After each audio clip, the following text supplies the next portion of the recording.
Hello dear student, आपका बहुत बहुत स्वागत है हमारे चैनल ऑल अबाउट एनसीईआरटी में। कल हमने पढ़ा था क्लास 7 का हिंदी का नया लेसन शाम एक किसान। ठीक है, तो आपको ये लेसन डियर स्टूडेंट अच्छी तरह समझ में आ गया होगा। आज हम इसका क्वेश्चन आंसर आपको करा देते हैं। ठीक है, इस कविता में पहला क्वेश्चन लेते हैं। तो सबसे पहले आप लोगों से मेरी रिक्वेस्ट है कि चैनल को लाइक और सब्सक्राइब ज़रूर कीजिए और अपने दोस्तों को शेयर भी अवश्य कर दीजिए, ताकि हम आपके लिए रोज़ नए नए वीडियो लेकर आएँ। ठीक है, पहला क्वेश्चन लेते हैं। इस कविता में शाम के दृश्य को किसान के रूप में दिखाया गया है। यह एक रूपक है। इसे बचाने के लिए 5 एक रूपताओं की जोड़ी बनाई गई है, जिन्हें उन्हें उपमा कहते हैं। ठीक है, पहली एक रूपता आकाश और साफे में दिखाते हुए कविता आकाश का साफा वाक्यांश है। इसी तरह एक रूपता नदी और चादर में दिखाई गई है, मानो नदी चादर सी हो। अब दूसरी, चौथी और पांचवी रूपताओं को खोजकर लिखिए। तो पहला तो इसमें डियर स्टूडेंट क्या है? सूरज की चिलम सूरज सी। ठीक है, नंबर 1 ये हो गया। दूसरा क्या है? अंगीठी पलाश के फूल, जो पलाश के फूल हैं उनको अंगीठी के रूप में दिखाया गया। और पांचवी एक रूपया अंधकार भेड़ों के गले सा। तो अंधकार कैसा है? भेड़ों के गले जैसा दिखाई दे रहा है। तो ये इसका जवाब है। ठीक है, अगला क्वेश्चन लेते हैं। शाम का दृश्य अपने घर की छत या खिड़की से देख के, अब आपसे कहा जा रहा है कि आप भी घर की छत या खिड़की से शाम का दृश्य देखकर बताइए। शाम कब से शुरू हुई? तब से लेकर सूरज डूबने में कितना समय लगा? इस बीच आकाश में क्या क्या परिवर्तन आए? ठीक है, शाम का दृश्य शाम कब से शुरू हुई?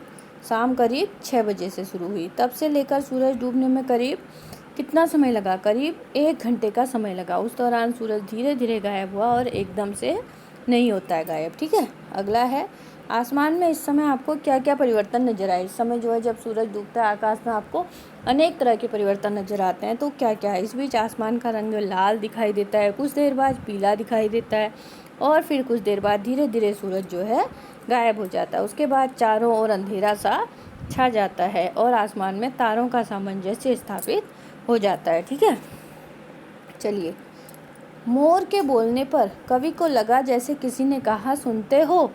नीचे दिए गए पक्षियों की बोली सुनकर उन्हें भी एक शब्द में बांधिए। ठीक है, जैसे ही मोर बोला सुनते हो, तो कवि को ऐसा लगा कि किसी ने कहा सुनते हो, जैसे ही मोर बोला। ठीक है, ऐसे ही आपको इसके बारे में होगा। कबूतर, कौआ, मैना, तोता, चील, हंस। अब कबूतर अगर बोलेगा तो क्या लगेगा आपका?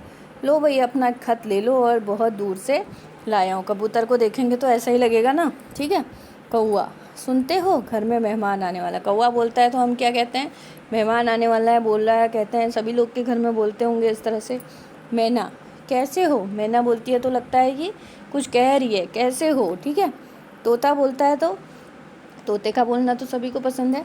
राम राम भाई ऐसा बोल रहा है, सोचते हैं, हम एक कल्पना करते हैं। ठीक है, और चील, अरे वह देखो नीचे चमकता हुआ कुछ बड़ा। अगर चील हमें आसमान में दिखता है तो इसका मतलब वो नीचे कुछ देख रहा है।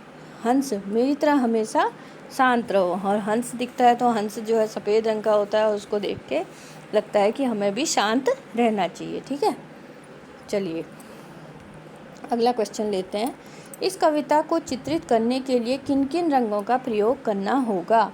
इस कविता को, जो एक शाम किसान है, चित्रित करने के लिए नीले, पीले, भूरे, लाल, सफ़ेद, काले, सुनहरे, हरे, बैंगनी सभी रंगों की आवश्यकता पड़ेगी। ठीक है, शाम के समय ये क्या करते हैं पता लगाइए और लिखिए। पक्षी, खिलाड़ी, फल वाले, माँ, पेड़ पौधे, पिताजी, किसान, बच्चे। पक्षी क्या करते हैं? शाम को अपने अपने घोंसलों में लौट आते हैं। ठीक है, और खिलाड़ी क्या करते हैं? अपने अभ्यास या खेल को समाप्त करके आराम करते हैं। और फल वाले क्या करते हैं? शाम को अपना सामान जल्दी बेचकर घर लौटते या प्रयास करते हैं। फल वाले भी घर लौटते हैं। माँ क्या करती है? अपना काम निपटाकर घर वालों के आने की जो है प्रतीक्षा करती है। पेड़ पौधे क्या करते हैं? वे भी विश्राम करना चाहते हैं। पिताजी क्या करते हैं? दफ्तर से घर लौटते हैं। शाम को सब लोग घर लौटते हैं ना, आपके भी अपने अपने घर आते होंगे पापा। किसान दिन भर परिश्रम करके बैलों को साथ घर की ओर लौटता है। किसान भी अपने घर को लौटता है। बच्चे क्या करते हैं? गृहकार्य या खेलने का अभ्यास करते हैं। ठीक है, चलिए अगला क्वेश्चन देखते हैं। हिंदी के एक प्रसिद्ध कवि सुमित्रा नंदन पंत ने संध्या का वर्णन इस प्रकार किया है। संध्या का झुटपुट, बाँसों का झुरमुट, ये चहक रही चिड़िया, टीवीटी टुट टुट। ऊपर दी गई कविता और सर्वेश्वर दयाल सक्सेना जी की कविता में आपको क्या मुख्य अंतर लगा, लिखिए। ठीक है, ये जो शब्द लिखे हैं इसमें और सर्वेश्वर दयाल जी की जो कविता हमने पढ़ी इसमें आपको क्या अंतर लगा। तो इसका जवाब है सर्वेश्वर दयाल जी की कविता और सुमित्रा नंदन पंत जी की कविता दोनों में ही संध्याकालीन वर्णन किया गया है। तो दोनों में पहले तो क्या है, संध्याकालीन वर्णन किया गया है। ठीक है, और दोनों में मुख्य अंतर यह है कि जहाँ सर्वेश्वर दयाल संध्याकालीन दृश्य को एक किसान के माध्यम से प्रस्तुत किया है, वहीं सुमित्रा नंदन पंत जी ने अपनी कविता में पक्षियों की आवाज़ को प्रधानता दी है। दोनों का उद्देश्य संध्याकालीन बेला का सुखद एहसास कराना है। ठीक है, अब है भाषा की बात। लिखी गई पंक्तियों के रेखांकित शब्दों को ध्यान से देखिए। घुटनों में पड़ी है नदी चादर सी। ठीक है, सिमटा बैठा है भेड़ों के गल्ले सा, पानी का पर्दा सा मेरे आसपास हिल रहा था। ठीक है, ये है इसके बाद। तो और अगला है, मंडराता रहता था मरियल सा कुत्ता आसपास, दिल है छोटा सा छोटी सी आशा, घास पर फुदकती नन्ही सी चिड़िया। इन पंक्तियों में सा सी का प्रयोग व्याकरण की दृष्टि से कैसे शब्दों के साथ हो रहा है।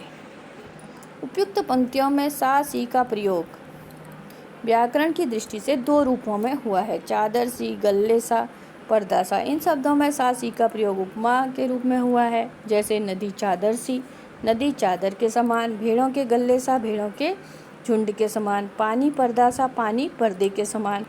दूसरी ओर सौ सी का प्रयोग जो है विशेषण के तौर पे हुआ है, जैसे मरियल सा कुत्ता, कमज़ोर कुत्ता। ठीक है, छोटा सा दिल या छोटा दिल, नन्ही सी चिड़िया या नन्ही चिड़िया। ठीक है, छोटी चिड़िया। अगला क्वेश्चन है, निम्नलिखित शब्दों का प्रयोग आप किन संदर्भों में करेंगे। प्रत्येक शब्द के लिए दो दो संदर्भ लिखिए। आंधी, दहक, सिमटा।